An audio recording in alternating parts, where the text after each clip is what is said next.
할렐루야. 오늘 또 주신 말씀을 통하여 하나님의 은혜가 임하시길 축원합니다. 마음 가운데 속상함이 있을 때 우리는 그것 때문에 힘들어할 때가 많이 있는데, 특별히 사회적으로 문제가 되고 또 국가적으로 문제가 될 때 우리는 그런 모습을 통하여서 탄식을 하면서 야, 세상은 말세야, 말세, 이렇게 말을 합니다. 오늘 우리가 본 본문에는 여러 가지의 안타까운 상황이 발생이 되는데, 첫 번째로 나타나는 것이 4절입니다. 시작. 하나님이 범죄한 천사들을 용서치 아니하시고 지옥에 던져 어두운 구덩이에 두어 심판 때까지 지키게 하셨으며, 그랬어요. 오늘 본문에 나타난 첫 번째 안타까움이라는 것은, 그것은 바로 영적 세계의 타락에 대해서 말씀하고 있습니다. 사람은 대개 착하다, 선하다, 아름답다 할 때 저 사람은 꼭 천사와도 같은 사람이다, 그렇게 말을 하잖아요. 그래서 어린아이들도 잠자고 있으면 참 예쁜 아기 천사와 같다, 이렇게 표현하기도 해요. 또 선한 일을 하는 착한 사람들 향하여서 저 사람은 참 천사와도 같구나, 이렇게 말을 합니다. 그런데 오늘 4절 말씀 본문에 우리에게 충격적으로 다가오는 것은, 그런 착하고 선하다고 생각했던 천사가 타락할 수 있다라는 내용입니다. 하나님의 거룩함을 찬양하고 하나님의 보좌 가까이에서 주님을 찬미했던 그러한 거룩한 천사가 전혀 거룩하지 않게 타락할 수 있는가? 이와 같은 것은 상당히 충격적이죠. 천사도 타락할 수 있다. 이것은 어느 누구에게도 큰 도전이 됩니다. 우리가 선하다 착하다 하는 그러한 모든 사람들에게도 이것이 충격적으로 다가오죠. 그래서 첫 번째로 나타나는 것이 영적 세계의 타락이었어요. 하나님께서는 이것에 대해서 엄하게 그 책임을 물으십니다. 그리고 지옥의 어두운 구덩이에 집어넣었다 하시고, 또한 요한계시록 20장 1절에 보면 옛 뱀, 즉 사단을 주님이 무지갱이라는 어두운 구덩이에 집어넣으시고 1000년간 감옥에 가둬놓는 내용이 나옵니다. 선하다고 생각했던 천사가 타락했을 때 그 타락한 천사를 위해서 하나님께서 징벌을 하셨지, 그를 구원하시기 위하여서, 천사들을 건져내시기 위하여서 예수님을 보내시지는 않으셨습니다. 그리고 자비함은 없었습니다. 그만큼 타락한 천사들에 대한 주님의 분노는 작정되었고, 그리고 그 분노로 말미암아 지옥에 던져졌을 때 우리는 깨닫습니다. 천사도 타락할 수 있구나. 한번 따라합시다. 천사도 타락할 수 있다. 저렇게 착한 사람도 타락할 수 있구나. 저렇게 착한 사람이 아니라 천사도 타락할 수 있다는 사실. 영적 타락과 함께 이제 두 번째 5절에 가면 세계적인 타락이 시작됩니다. 이 땅의 세계적인 타락은 5절입니다. 시작. 옛 세상을 용서치 아니하시고 오직 의를 전파하는 노아와 그 7 식구를 보존하시고 경건치 아니한 자들의 세상 홍수를 내리셨으며, 그랬습니다. 영적 세계의 타락과 함께 육적 세계의 타락이 시작되는데요.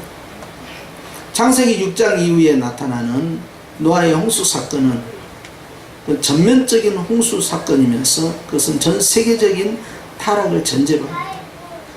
이렇게 영적 세계의 타락과 함께 전 인류의 타락이 진행이 됐을 때 주님은 크게 탄식하심이 기록되어 있습니다.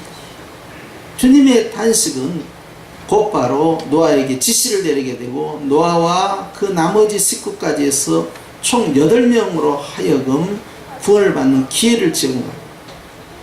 노아가 하나님으로부터 지시를 받고, 오늘 본문에 보니까 5절에 오직 의를 전파하는 노아라 했으니, 그는 하나님 앞에서 경고를 받을 때 주저하지 아니하고 주님이 지시한 대로 방주를 만들었으며 그는 끊임없이 복음을 전파했습니다. 그러한 삶을 살아서는 안 된다는 걸 강조했습니다. 예수님께서는 말세에는 노아의 때와 같이 시집가고 장가가고 자기 자신의 유익만을 구하는 지극히 육적인 삶으로 충만해질 것을 경고합니다. 그리고 어느 날 자기도 모르는 사이에 주님의 재림의 심판이 임할 것을 경고하죠. 노아는 배를 만들면서 복음을 직접적으로 전파하는 그 기간이 무려 120년이었습니다. 그의 나이가 적지 않는 나이였고 그가 600세 그리고 하나님 앞에서 120년 전에 경고함 받은 걸로 복음을 전하는 데 있어서 끊임없이 쉬지 않고 증거하고 나타냈습니다.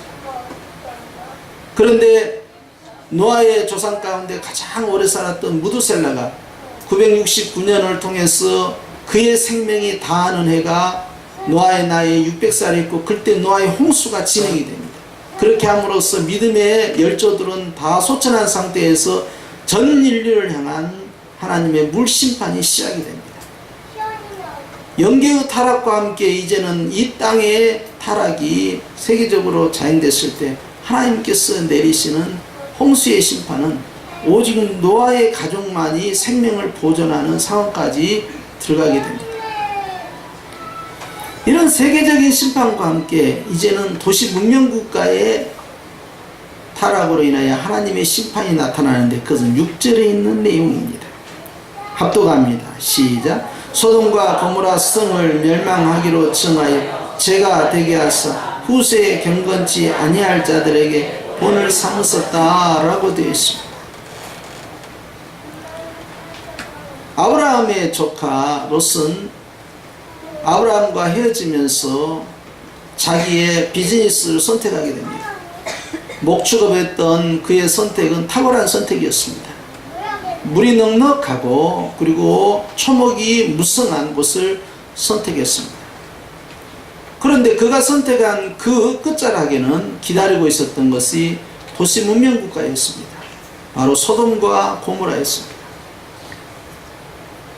그런데 유목민이었던 아브라함은 도시 문명국과 분리된 유목민의 삶으로 들어가면서 도시 문명과 반대되는 쪽을 선택하게 됩니다. 그가 그것을 선택하면서 상수리 나무 아래에서 하나님과 천사들을 만나게 됩니다. 그럴 때 하나님께서 내 비밀을 아브라함에게 감출 수 없다 하면서 소돔과 고모라의 멸망에 대해서 알려주십니다.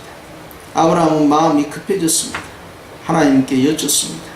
주님, 그곳에 의인 100명이 있으면 어찌할 것이며 50이 있으면 어떻게 할 것이며 25명이 있으면 어찌할 것이며 10명이 있으면 어떻게 하실랍니까? 아브라함의 이 간절한 호소에 주님께서는 그곳에 의인 10명만 있어도 내가 그 성을 멸망시키지 않겠다라고 약속하십니다. 아브라함은 안도의 한숨을 쉬면서 이제 내 조카 롯은 구원을 받을 것이다 생각하고 천사들과 헤어지게 됩니다. 그러나 우리가 아는 대로 소돔과 고모라에서 하나님 앞에 바로 쓴 자는 롯 외에는 없었습니다. 그는 급히 가족들을 불렀고 그리고 그의 아내와 두 딸을 데리고 그곳을 천사들의 인도함 속에서 벗어나게 됩니다.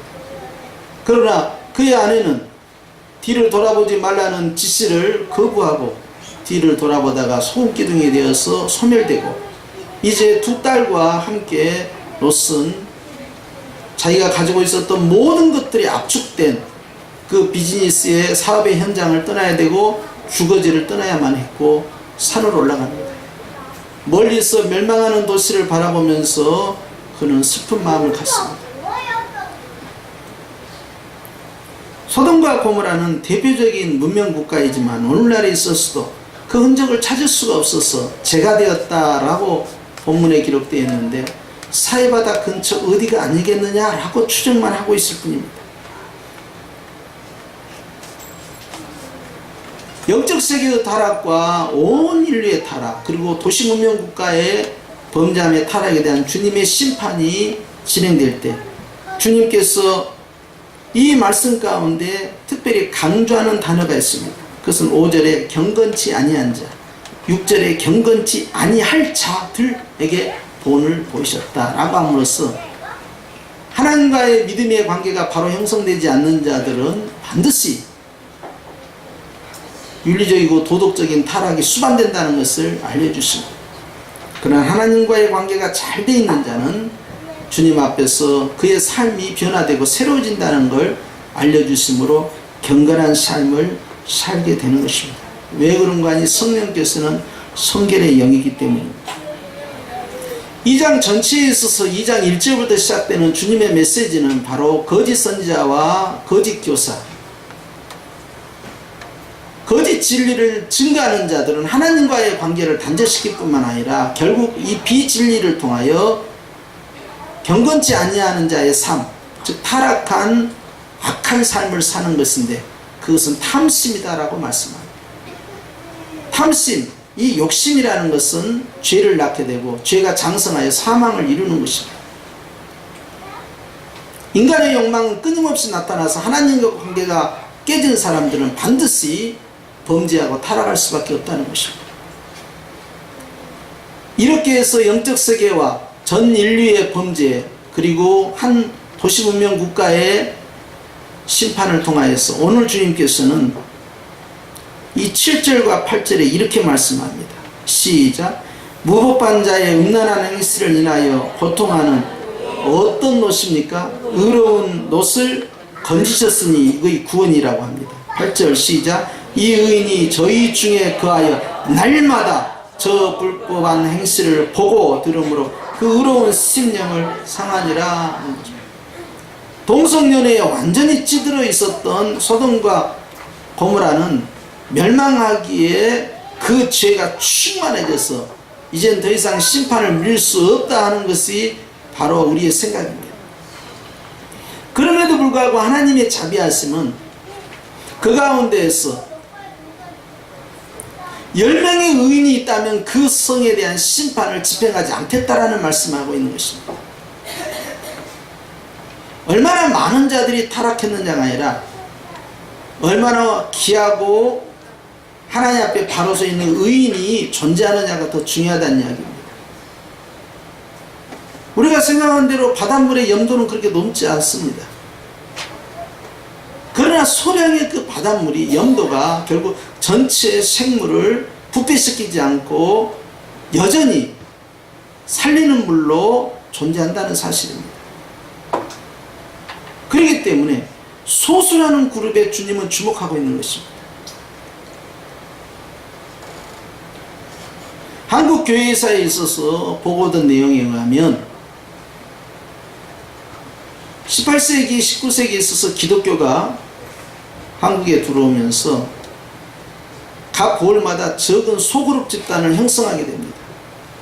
그런데 황해도에 있는 어떤 고을의 수령이 장문의 장계를 써서 고을 수령증을 더 이상 못 해먹겠다고 글을 올립니다. 그 내용의 핵심은 이겁니다. 우리 마을에 야소교가 있습니다.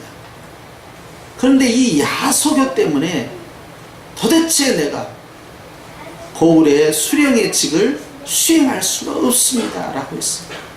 왜 그러냐? 매관매직을 하고 뇌물을 받는 일에 다방사하고 세금을 착취하고 있는 지극히 부패한 조선의 말기 상황에서 야소교는 타협하지 않았습니다. 크리스찬들은 정직하게 살려고 하고 저울을 속이지 않고 사기를 치지 아니하고 부지런하고 게으르지 아니하고 방탕하지 아니하고 근면하게 살고 이러한 모습들이 결국 다른 사람들에게 영향을 끼쳤고 이것이 수령으로 하여금 전체 고을을 다스리는 데 있어서 큰 스트레스를 가져다 준 것입니다. 영적인 타락과 함께 전 세계적인 범죄의 심판과 함께 그리고 도시문명국가의 몰락과 함께 신약에 들어와서 주님께서는 교회의 범죄에 대해서 탄식하십니다. 마태복음 21장 12절에 보면 주님께서 종려주일 이후에 성전 안으로 들어가서 성전 안에서 진행되는 매매 가운데서 폭리가 일어나고 가난한 자들을 하여금 더 이상 제사를 지낼 수 없는 강도의 군호를 만든 것을 주님이 분노하시고 노끈으로 채찍을 삼으시고 상을 다 둘러 엎으시면서 채찍으로 사람을 쫓아냈으고 내 아버지의 집을 강도의 집으로 만들지 말라. 내 아버지의 집은 기도하는 집이다라고 선포하십니다. 주님의 이 의로운 분노는 하나님을 향한 사랑의 열심에서 시작되었습니다.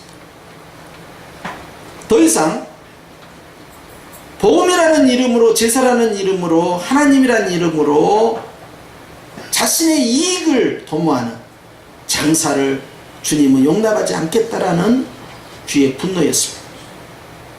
교회의 타락은 결과적으로 물질과 관련되어 있고 물질의 타락은 곧바로 성적 타락과 연관되어 있습니다. 그런데 주님께서 교회 안에서 자행되는 물질의 타락이 결국 교회 무너지는 모습을 주님께서 안타까워하시며 둘러엎으신 겁니다. 로마서 8장 26절 말씀에 성령 하나님께서는 또한 우리의 심령의 무너짐을 보시고 탄식하시면서 기도하고 계십니다. 왜냐하면 빛발을 알지 못하기 때문에 무엇을 기도해야 하는지, 어떻게 기도해야 되는지, 어떤 방향으로 기도해야 되는지 알지 못하고 아버지의 뜻대로 구하지 아니하는 자의적 기도에 대해서 주님은 탄식하십니다. 거시적인 세계에서 미시적인 세계로 점점 내려오고 있는데 영적 세계의 범죄함과 온 인류의 타락, 도시문명국가의 범죄함, 교회의 타락, 그리고 심령의 무너짐 속에서 주님께서는 오늘 탄식하고 있는 것입니다. 결국 얼마나 많은 사람이 범죄하고 얼마만큼 이 땅이 더럽혀지고 얼마만큼 타락했느냐가 중요하지 않다는 것입니다. 그보다 더 심각하게 보는 것은 교회가 타락하는 것과 성도들의 신령이 무너져 내리고 있는 것이 더 심각한 문제라는 것입니다. 얼마만큼 오염이 되었느냐가 아니라 얼마만큼 이 모든 것들을 회복시킬 수 있는 생명력이 존재하느냐가 더 중요한 것인데 보좌로부터 흐르는 그 생수로 말미암아 허다한 바닷물이 완전히 소생되는 생명의 역사가 가능하다는 것입니다. 우리는 이것을 복음이라 하고 이걸 성령의 생수라고 합니다. 그런데 그것은 걸어다니는 교회, 움직이는 교회의 각자의 심령 가운데서 출발하는 은혜인 것입니다. 환경의 변화가 아닙니다. 사회적 구조의 변화도 아닙니다. 국가라는 조직의 거룩함도 아닙니다. 어느 정권이든 어느 정부든 도덕적이고 깨끗할 수가 없습니다. 그건 이상입니다. 어느 통치자도 메시아를 대신할 수가 없는 것입니다. 천국이 아니고 이 땅에는 심지어는 교회조차도 범죄하고 타락하고 모순 덩어리 속에서 하나님의 분노를 충분히 일으킬 수 있기 때문에 주의 심판은 교회로부터 시작할 수 있다는 것입니다. 그렇기 때문에 하나님께서는 성도를 향하여서 이제 묻는 것입니다.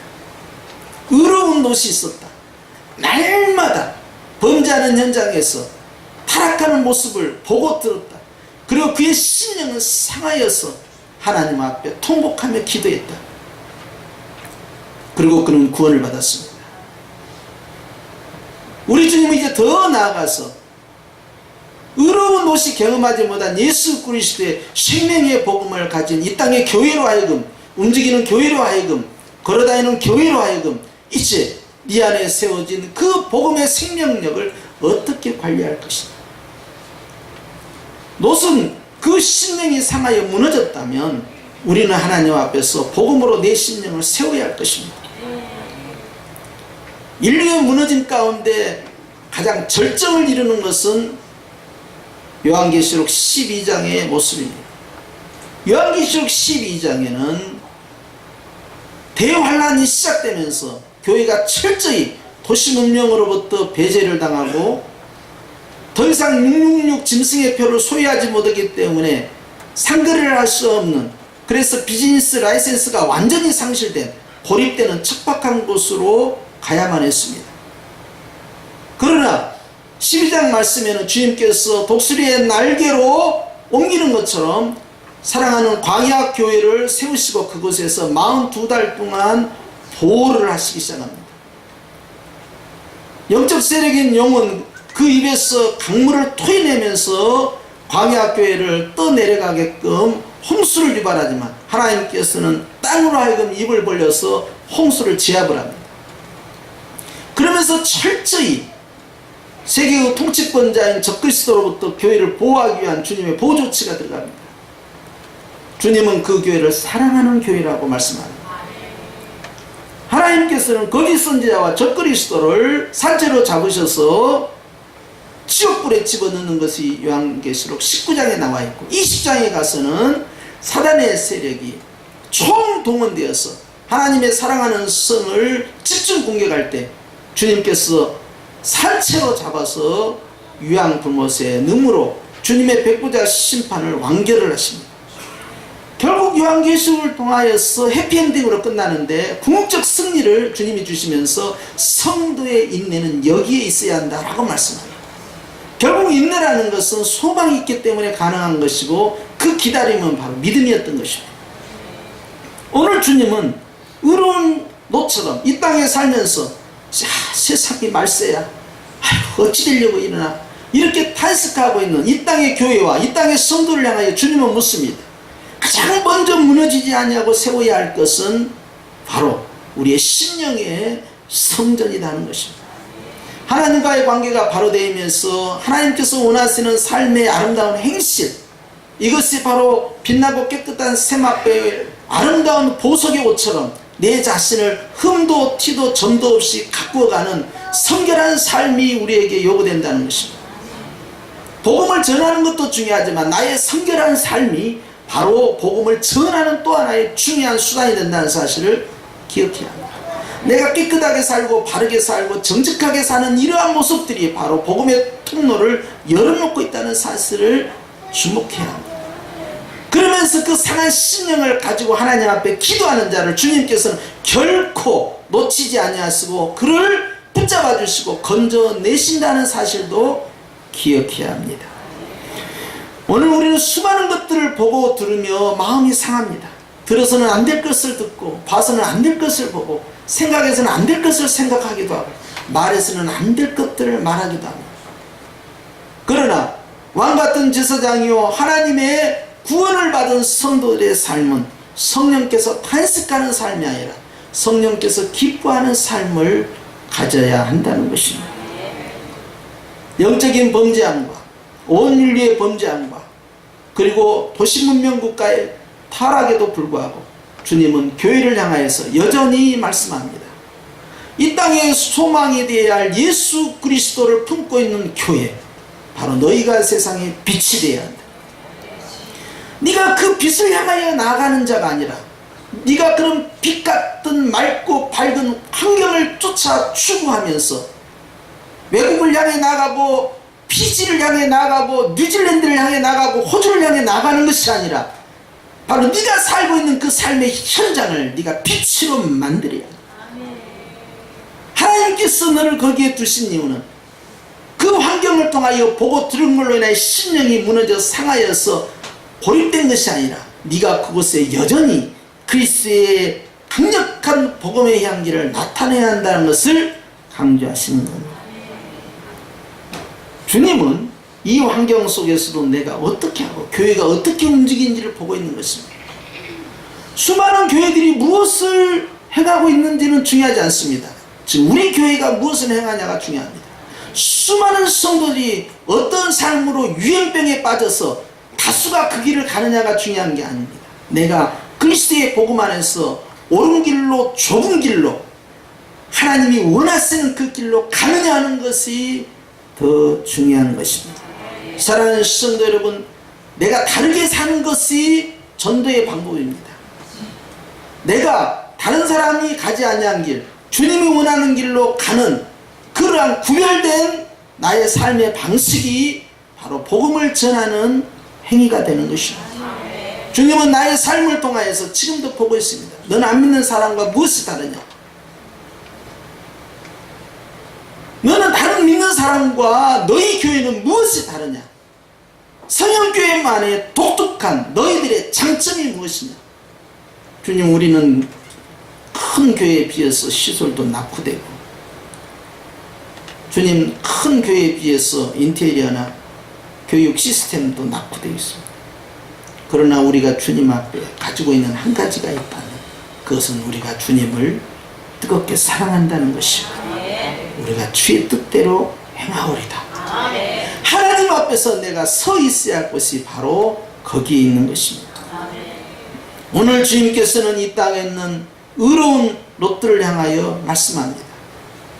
지금도 주님께서는 우리와 함께 하신다는 사실, 무너지지 아니하는 심령의 성전으로 주님 앞에 영광 돌리는 우리 성령교회와 우리 성도들이 되어서 저 사람은 교회를 다녀도 진짜구나, 저 사람은 예수님을 믿어도 진짜구나, 저 사람은 확실하게 주님을 사랑하고 저 사람은 확실하게 믿음의 길로, 거룩한 길로, 복음의 길로 가고 있구나 라고 믿는 사람들조차도, 믿지 않는 사람들조차도 인정할 수밖에 없는 고단한 외로운 그 길 가는 것을 여러분 두려워해서는 아니 됩니다.